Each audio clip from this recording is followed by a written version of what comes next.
Welcome to the Retail Tech Podcast, where we talk about the full spectrum of technologies and implementation used in omnichannel and online retail. Make sure to subscribe to our newsletter at retailtechpodcast.com, and we always look forward to your feedback. I'm at the NRF 2017 and speaking with Radial today, Stefan Weitz, the Chief Product Officer. So how are you today, Stefan? I'm great. How are you? Great. What is new with Radial? Well, what's new really is the fact that we are looking at the competitive landscape that retailers are facing today. And the number one competitor we all know is Amazon. And so what's new with Radial this week in particular is a combination of products and services we're putting out to the market to be the wind beneath retailers' wings. How do we help them be like Amazon without having to be like Amazon? So today we're launching a product called Radial Order Management. It is the brain of an e-commerce operation. It helps you with profitable order management. It helps you with amazing customer experiences. It helps you actually be future-proof so you can keep going when things change.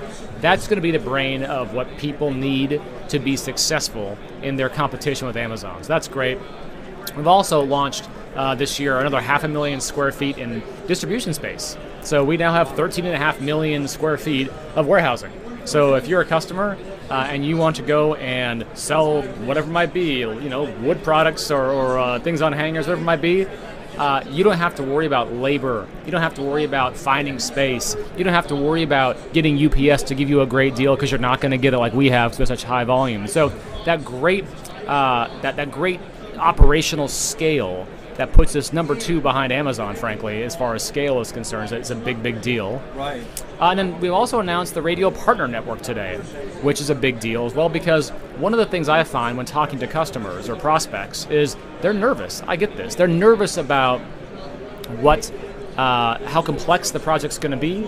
They're nervous about how much it's going to cost. Do they have the right people involved? So we spent the last 6 or 8 months now building out a curated collection of partners that can help with implementation. So helping scope out your operation, get the right software in there, do it correctly right the first time, as well as with connectors and upsell opportunities and technology innovators. So the Partner Network is a place you can go, radial.com/partners, to see all the partners we work with that can help you be a successful e-commerce operation.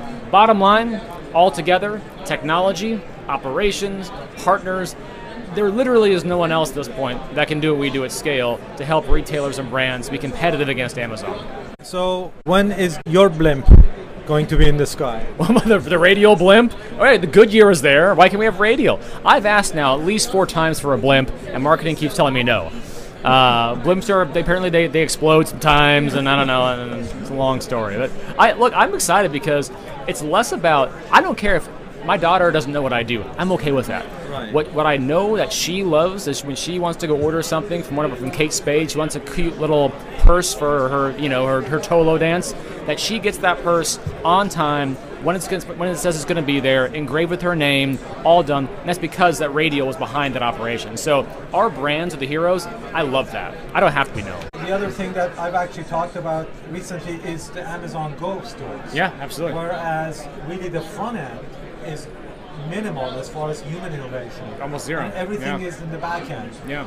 So are you seeing any kind of discussion from your customers looking into that concept?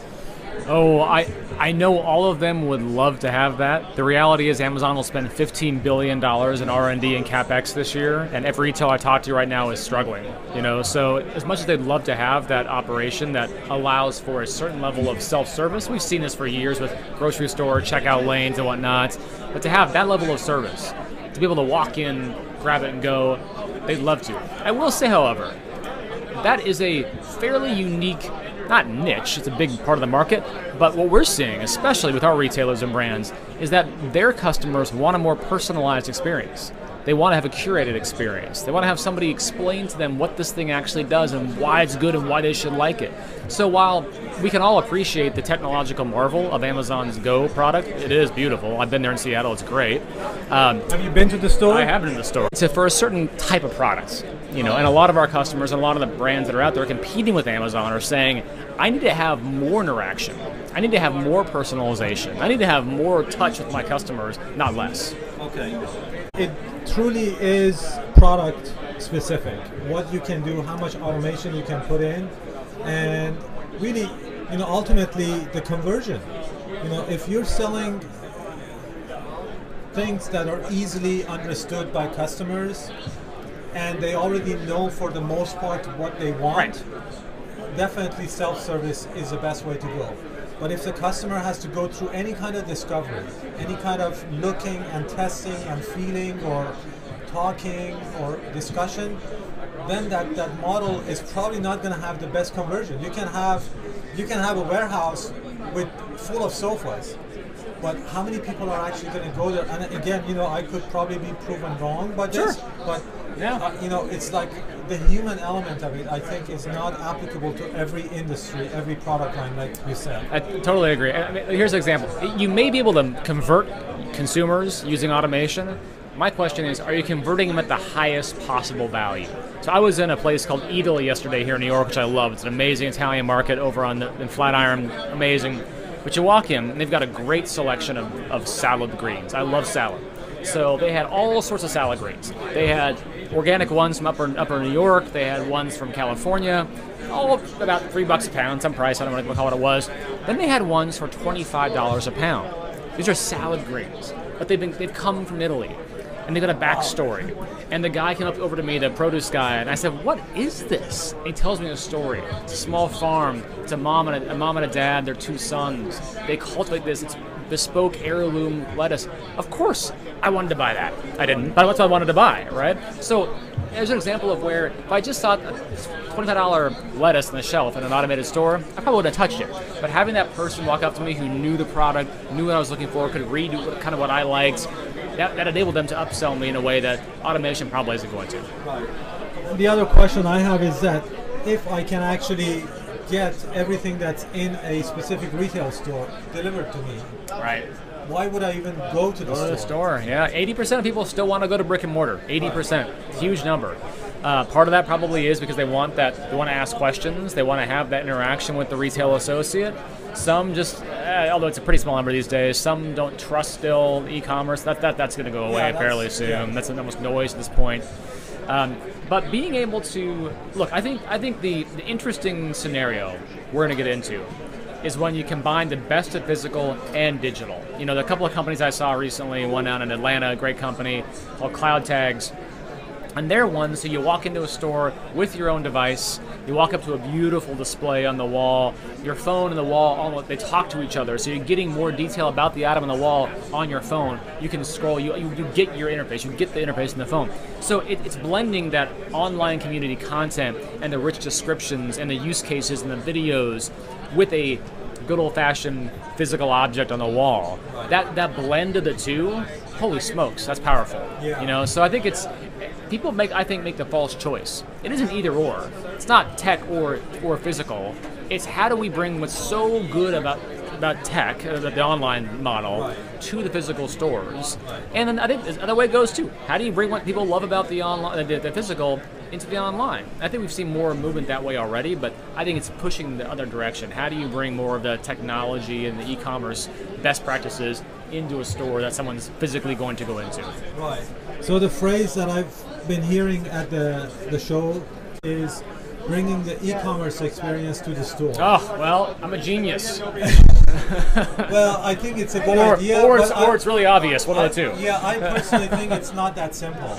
I agree. It's not that simple. It's an aspect of e-commerce coming, but not just exactly the e-commerce experience into the store. Completely agree with you. And financially, it doesn't even make sense. Keep in mind, e-commerce was designed to take cost out of retail, right? So now we're saying, Mr. Retailer, Mrs. Retailer, you have to have your full retail operation plus technology. So now this thing, which is already in some cases breaking them from a cost perspective, now just got more expensive.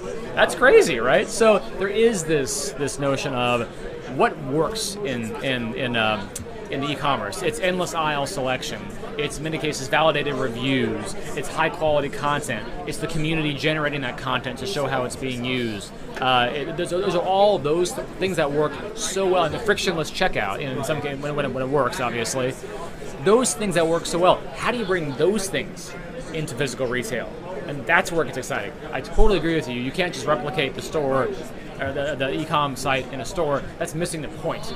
But what's made online so attractive, besides the fact that I can shop my underwear, what's made it so attractive? And that's what these retailers today have to go figure out. So the partner program, what kind of companies do you think you're going to be including in this partner program? It's a great question. So there are three different types, really. One is a systems integrator, so somebody who can help get e-com up and running quickly for a retailer. That's the biggest problem. They look at these systems, they go, I can't afford 14 months to implement, can't do it.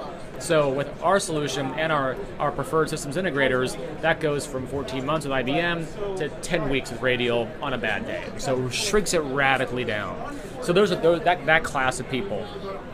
There's a class of people called connectors. So these are people that we want to bring in that allow easy integration with payment systems or easy integration with OMSs, and basically just pre-built connectors like with Salesforce and with Demandware and Magento and all these other customers, partners that allow us to quickly snap our back end into their front end. That's the second class. And the third class are these innovators. It's people and companies out there who I think are pushing the envelope forward with respect to commerce. So your company is one of them in my mind. It's a bunch of companies out there I've talked to. Our value can be to do the discovery and the validation and the vetting, and we can apply a critical eye to these things in a way that a lot of retailers don't have time or resources to go do. So we can sort through all that chaff and find the ones that we think will have a positive impact, bring them into our ecosystem, and push them back out to our customers. So that's what I'm really excited about, all three of those areas, frankly. Right. I think that's a really positive development for the customers, really. Yeah. For your customers. I think, yeah, Right. And for future customers. Yeah, and for future customers. Great. Well, thank you so much. It was a pleasure chatting with you again. Always. And best of luck. Thank you, sir. I appreciate it. Best of luck with your company as well. I can't wait to see it.